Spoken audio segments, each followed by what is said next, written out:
Yo, salut tout le monde, c'est Gata Volgar, j'espère que vous allez bien. Moi pour ma part, ça va, j'espère que vous avez passé une agréable journée. Aujourd'hui on se retrouve pour le débrief du match Manchester United-Southampton. C'était une rencontre qui comptait pour la 25e journée de Premier League. Match nul, un partout à Old Trafford, l'ouverture du score de Jadon Sancho à la 21e minute de jeu pour les Red Devils. Et la 48e, Che Adams égalise pour les Saints et avec ce résultat, les Mancuniens sont toujours 5e. Avec 40 points, 11 victoires, 7 matchs nuls et 6 défaites, 1 point de retard sur West Ham 4e et 1 point d'avance sur Arsenal 6e. Pour débriefer ces 90 minutes, pour parler du contenu de cette partie, encore une nouvelle désillusion, une nouvelle déception, prestation décevante de la part des hommes de Ralf Rangnick. On rate à nouveau le coche pour être dans le top 4 de ce championnat. C'est contre Burnley, on avait des occasions. On mène au score, on avait des occasions et on se fait punir en deuxième période. Et là, c'est exactement pareil. On retient pas les sons, on fait toujours les mêmes erreurs. La première période, elle est plutôt bonne. Encore une fois, c'est pareil contre Burnley. Tu fais une bonne première période, tu as des occasions, tu ouvres le score grâce à Jadon Sancho à la 21e sur une belle ouverture de Bruno Fernandes. Marcus Rashford qui profite de l'erreur de Salisu qui se trouve sur son tacle glissé.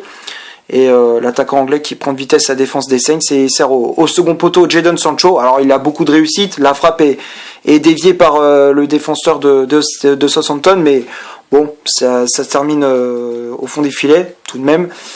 1-0. Ensuite, encore une fois, on a plein d'occasions avec Cristiano Ronaldo, Bruno Fernandes, Marcus Rashford ou encore Paul Pogba. Malheureusement, on n'arrive pas à trouver la solution. Bon, faut dire aussi qu'on était tombé sur un très bon Fraser Forster, gardien de Southampton qui a fait de nombreux arrêts.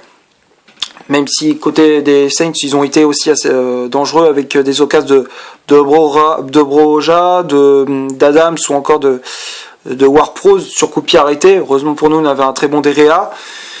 Première période, à la mi-temps 1-0 pour les Mancuniens. Deuxième période, c'est pareil quoi. Tu t'es pas dedans, t'es pas concentré et tu te fais punir avec le but de Che Adams à la 48e sur un bon mouvement collectif. La passe en profondeur de Ward-Prowse pour Che Adams qui profite des espaces laissés par les défenseurs mancuniens et il a juste parfaitement Derrea d'un plat du pied, poteau rentrant, le gardien espagnol pouvait rien faire.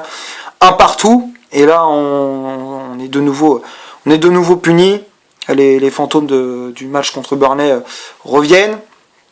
Ensuite, Rangnick qui fait des changements. Il y a l'entrée en jeu d'Elanga à la place de McTominay, celle de Lingard un peu plus tard à la place de Marcus Rashford.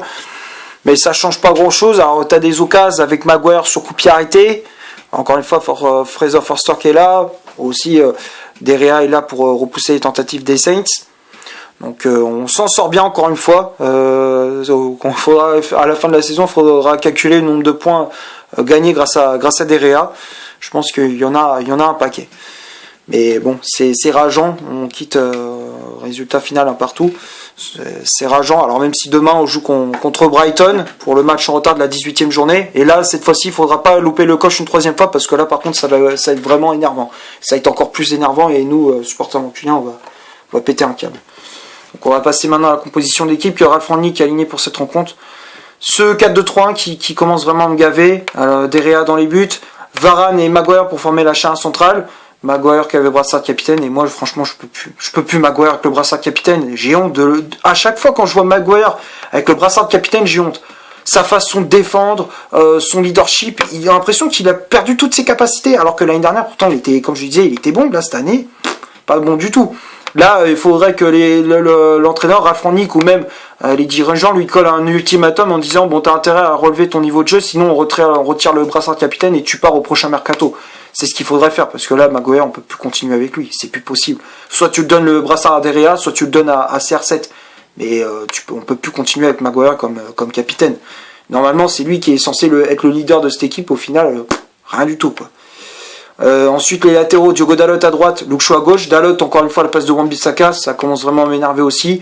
Dalot qui à chaque fois il n'arrive pas à centrer, à chaque fois il fait des centres de merde. Quand je l'avais dit contre Burnley, Rangnick, tu leur fais des centres à nos latéraux. À Dalot, à Luke Shaw, tu leur fais des centres. Toute la journée tu leur fais des centres.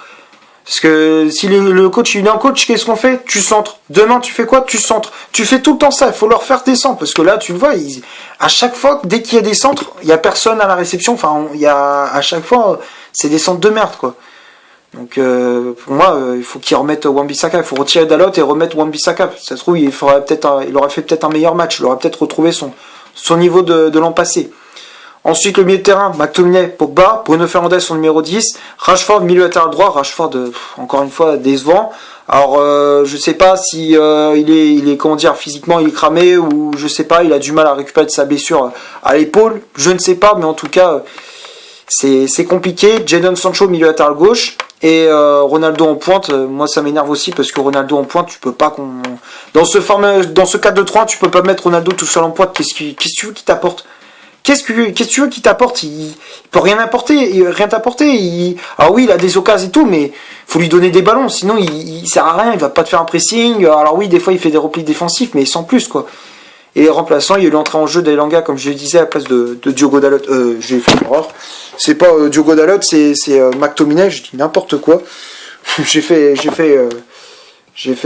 une erreur. Hop, je note. Donc j'ai rectifié l'erreur. Donc McTominay qui était entré en jeu à la place d'Elanga et l'entrée en jeu de Lingard à la place de Marcus Rashford. Désolé de cette petite erreur. Je me suis trompé dans le nom des joueurs. Donc comme je disais, j'ai fait à peu près le tour pour la compo. J'ai poussé un petit peu mon petit coup de gueule. Mon mécontentement. On va passer maintenant au stade de cette rencontre. 52% de possession de balle pour les Red Devils, un corner, 10 tirs au total, dont 8 tirs cadrés, 7 hors-jeu signalés. Et côté des Saints, 48% de possession de balle, 4 corners, 10 tirs au total, donc 4 tirs cadrés, 1 hors-jeu signalé. Alors quand on regarde les stats, en termes de hors-jeu, oui, il y en a eu pas mal de signalés, surtout avec Cristiano Ronaldo et comment dire, les ailiers Rashford et Sancho. Et puis en termes d'occasion, on en a loupé pas mal, on n'était pas assez tranchant dans la finition. Franchement, ça peut avoir des conséquences sur la fin de saison. Ça peut nous empêcher, si on n'est pas efficace, ça nous pénalise, puisqu'au derrière les Saints, que ce soit les Saints ou même un autre adversaire égalise, et donc du coup on perd des points bêtement. Et c'est, comme je disais, ça peut avoir des conséquences pour la fin de saison. Ça peut nous empêcher d'être dans le top 4 en championnat à la fin de l'année, quoi. Et puis côté des Saints, bon, on va dire, ils ont eu des occasions, c'est vrai aussi, c'était assez équilibré, mais bon, on va dire que les Southampton peut avoir des regrets aussi, parce qu'ils auraient pu remporter cette rencontre. Donc on va passer maintenant au top et au flop de cette vidéo. Derrea, comme d'habitude, je le mets dans le top, ça change pas. Encore une fois, il a été présent. Bon, sur le but, il peut pas faire grand chose. Mais n'empêche, il a fait des arrêts très importants face à Ward-Prowse, face à Younoussi, face à Armstrong ou encore Che Adams. Heureusement qu'il était là. Donc Derrea, je le mets dans le top. Ensuite, la charge centrale, Maguire, Varane. Varane, je le mets dans le top. Encore une fois, même si bon, il fait ce qu'il peut, mais on voit qu'il a été quand même bon. Il a fait des interventions propres. Maguire devrait prendre exemple sur Varane justement, parce que Varane, il fait le taf. Il fait le taf. Contrairement à Maguire, il a été encore une fois catastrophique. Ses interventions, elles sont mauvaises. Sur le terrain, il t'apporte pas de leadership. Il apporte rien. Il plombe la défense. C'est le maillon faible de cette défense mancunienne. Maguire, qui pourtant je l'avais longtemps défendu, parce que je disais Lindelof, ouais, pas terrible, tout ça, mais Maguire, là, c'est cette poids. Si c'est pas Lindelof, c'est Maguire. Si c'est pas Maguire, c'est Lindelof. Un coup, c'est Varane. Enfin, il y a toujours un joueur qui est le maillon faible de cette équipe. Toujours. Et Maguire, pour moi, je mets dans le flop, c'est logique. Après, les latéraux Dalot et Luke Shaw, c'est encore une fois très, très laborieux. Dalot, ses centres sont mauvais. Défensivement, il se fait manger face à Younoussi et Perrault. Et Luke Shaw, c'est pareil. Il a pris un bouillon face à Armstrong et Walker Peters.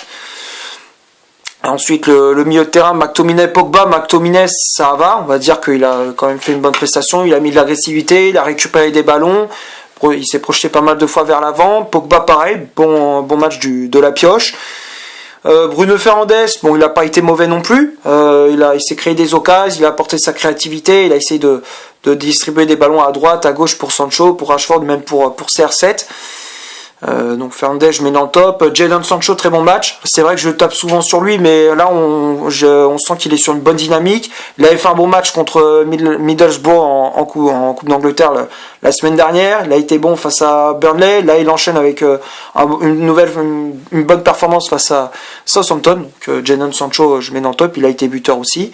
Et Ronaldo, bah bon, très moyen, voire même médiocre, prestation médiocre de CR7, qui a toujours pas marqué, ça fait quand même 6 rencontres sans but pour le septuple ballon d'or. Et donc j'espère qu'il va redresser la barre et qu'il va retrouver le chemin du filet face à Brighton. Et remplaçant Elanga et Lingard, bon ça n'a pas changé grand chose, donc les deux je les mets dans le flop. Bon, j'ai fait à peu près le tour pour ce Manchester United Southampton. J'espère que le débrief vous aura plu. Si c'est le cas, vous laissez un énorme like. Tu cliques ici pour t'abonner. Tu cliques ici pour voir un autre débrief si tu le souhaites. N'hésite pas à faire un petit tour sur mon compte Instagram. Le lien est dans la description. Je te laisse voir, faire un tour sur ma page. Et d'ici là, portez-vous bien. On se retrouve pour un prochain débrief. Ciao.